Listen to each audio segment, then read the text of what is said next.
अध्यक्ष महोदय, उसके लिए सब कुछ करना है तो फिर कृषि उत्पादन का जो मूल आधार है, उस खाद और पानी की जो व्यवस्था है, जब उस पर ही कर लगाया जाता है तो मेरे मन में आता है कि कहीं वित्त मंत्री महोदय अपनी ही बात को अपने ही सिद्धांतों के द्वारा तो काट नहीं रहे हैं। मैं कहना चाहता हूँ कि हमारे देश में अभी भी चौथाई भूमि से ज़्यादा सिंचित भूमि नहीं है। इस देश की जितनी कृषि योग्य भूमि है, उसका चौथाई से भी कम हिस्सा ऐसा है जो सिंचित भूमि के नाम से पुकारा जा सकता है।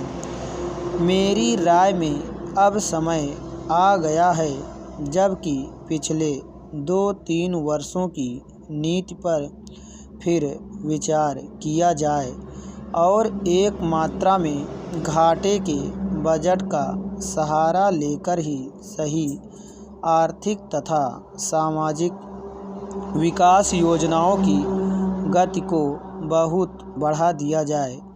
इस मामले में मैं समझती हूँ कि तुरंत कार्यवाही होनी चाहिए ताकि आज जनसाधारण में जो असंतोष उभर रहा है, वह हानिकर दिशाओं में ना चलने पाए। आज की राजनीतिक वातावरण की दृष्टि से भी मैं कहना चाहती हूँ कि विकास की गति को बढ़ाने की आवश्यकता सर्वोपरि है। जहाँ तक कि नए बजट के अंतर्गत कर नीति का संबंध है, अच्छा होता यदि मिट्टी के तेल जैसी वस्तुओं पर अतिरिक्त कर ना लगाया जाता। मेरी राय में इस प्रकार के करों से बचना ही उचित है, परंतु वस्तु स्थिति कुछ ऐसी लगती है कि प्रायः गरीबों पर करों का भार लादे बिना सरकार की गाड़ी आगे बढ़ ही नहीं सकती। एक नया कर जिसे पहली बार वित्त मंत्री ने लगाने की ठानी है, वह कृषि संपत्ति संबंधी कर है।